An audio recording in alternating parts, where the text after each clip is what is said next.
Salve, salve, meus queridos alunos! A gente vai dar continuidade aí na nossa disciplina, certo? Com mais uma videoaula.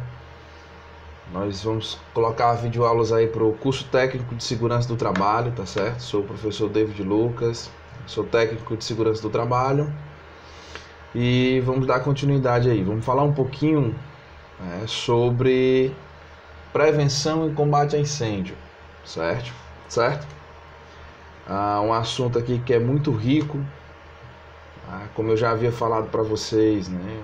Eu costumo sempre dizer para os formandos, para os profissionais que são meus amigos, que conversam comigo, que existem, na minha concepção, 3 assuntos primordiais. Não que os outros não sejam, mas assim, são fundamentais para que o andamento do cotidiano do técnico seja eficaz, né? Então, um deles é a prevenção e combate a incêndio.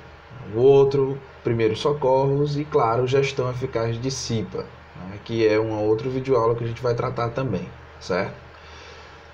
A primeiro momento, a gente vai fazer só uma revisão para aqueles que não foram na aula presencial, tá certo? A gente vai ter aqui assuntos abordados aqui nessa videoaula, né? A gente vai ter aí revisão, vamos falar um pouquinho do que a gente comentou de sala de aula, tá certo? Vamos colocar também métodos de extinções, né? Distinções desses princípios de incêndio e também de incêndio, tá? E também vamos falar sobre os queridos extintores de incêndio, tá? Então, vamos lembrar um pouquinho aqui do que teve dentro de sala de aula. A gente falou dos conceitos básicos aí do que é o fogo, né, do princípio de incêndio e também do incêndio, né? Tendo em vista que o fogo, né, tem aí sua origem há muito tempo atrás, certo? Ainda na área remota da humanidade.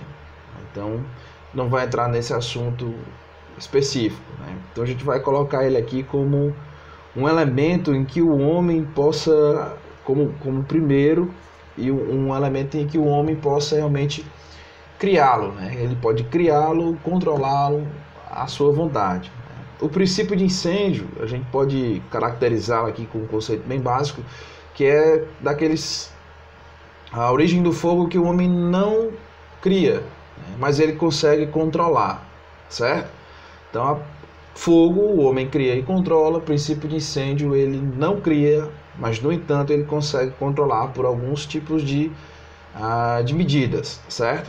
E o temível incêndio. O incêndio, a gente sempre vai caracterizar ele daquela forma em que o fogo, ele se origina tanto do homem como não, mas as suas proporções são extremas e o homem não vai conseguir controlá-lo de imediato, certo? A gente vai ter aqui ele na terceira posição, né? A gente viu isso na sala de aula. A gente vai falar aqui também, coloquei entre aspas aqui, do quadrado do fogo. Antigamente se falavam do triângulo, né? Mas hoje em dia tem um quarto elemento fundamental aí para que esse fogo, né, se permaneça no recinto, né, e tenha as suas proporções elevadas, né?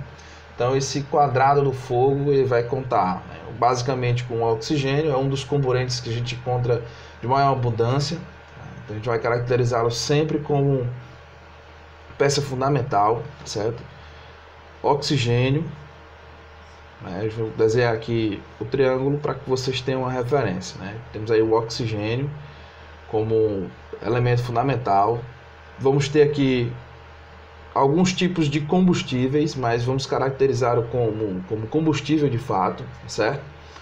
Então, o oxigênio, o combustível, e aí nós vamos ter aqui a sua fonte de ignição ou o calor, né? Então, o oxigênio, que forma aqui o triângulo, né? No entanto, vai existir um quarto elemento que vai se chamar reação em cadeia, certo? Que no caso é o que vai fazer o fogo realmente se propagar depois da combustão aqui sendo feita, tá certo?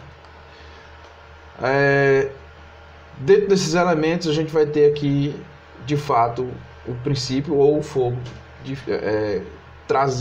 que tenha colocado em dimensões que possa ser combatido. Né?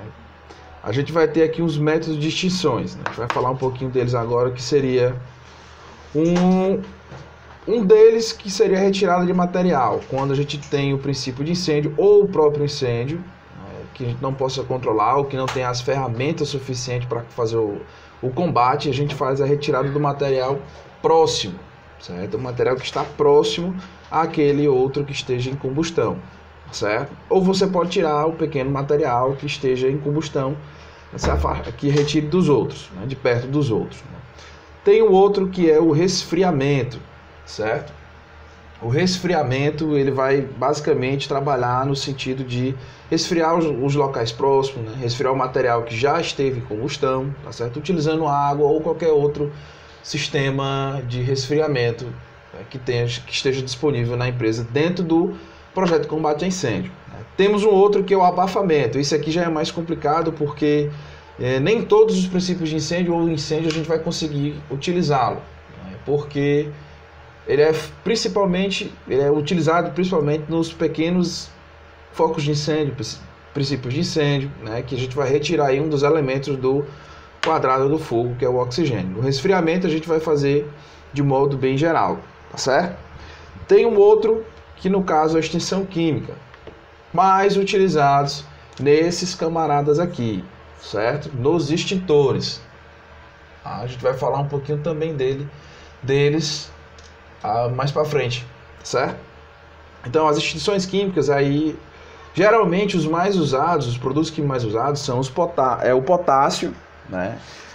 Que tem na maioria dos pó químicos secos, tá? E o bicarbonato de sódio, certo?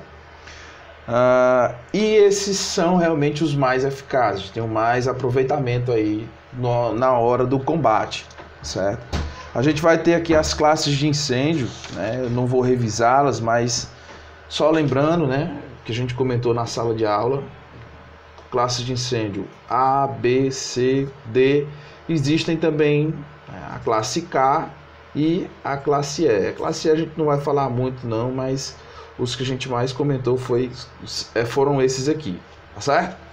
Então, vamos falar agora ferramentas e dispositivos do combate eficaz do incêndio, ou princípio de incêndio. Tá? Temos aí extintores, hidrantes, as mangueiras, né, que fazem um complemento da caixa de hidrante, os chuveiros automáticos, que são os sprinklers, né, entre outros dispositivos, sinais sonoros, né, sinais de alarme, né, a própria brigada de incêndio, que é um conteúdo que a gente vai ver em sala de aula, tá certo? Mais para frente vou levar o conteúdo, a gente vai aprender a dimensionar brigada de incêndio também, ok? Então, dentro desses dispositivos aqui, os extintores são os que a gente vai mais encontrar, tá certo? Dentro das empresas, tanto pequeno como médio ou grande porte, né? E aí esses extintores, eles são classificados pelo agente extintor também, né? Nós tínhamos o extintor de espuma, né, que ele é colocado aí com seu composto com bicarbonato de sódio, né, ele vai fazer pelo abafamento e pelo resfriamento. Tá? Os extintores de água pressurizada, já não tenho que especificar muito, né, a água vai fazer o resfriamento aí do material em chama, tá certo? Os extintores de dióxido de carbono, ou mais conhecido como CO2, que atendem aí a algumas classes que a gente já viu em sala de aula, tá? E o pó químico, certo? Esse pó químico, a gente viu que ele vai atender a algumas classes em conjunto ou classes unitárias, né? Isso daqui dá para ver. Pronto, classes em conjuntos ou classe comunitária, beleza? Então, basicamente esses dispositivos de combate a incêndio não funcionam sozinhos, né? Então eles vão ter que realmente ser manipulados pelo agente humano, que aí cabe ao técnico de segurança trabalhar em função disso, do crescimento profissional da brigada, né? Do consentimento não só dos funcionários, mas também da gerência, fazer periodicamente treinamentos voltados à prevenção, né? Porque o combate é o que a gente menos quer, mas a prevenção é o principal objetivo dentro do Conselho de Segurança do Trabalho, tá certo? E aí, basicamente o desafio vai ser esse. Eu vou colocar no e-mail da turma aí um quadro, né, que vocês vão ter que preencher, tá? As instruções do exercício vão estar logo no PDF, que vai ficar em anexo, ok? Então, pessoal, esse aí foi mais um vídeo, uma videoaula rápida, só para a gente fazer um complemento do material já visto dentro de sala de aula, né? Espero que vocês estudem as normas técnicas do bombeiro, né? Porque a NR23 ela é muito compacta.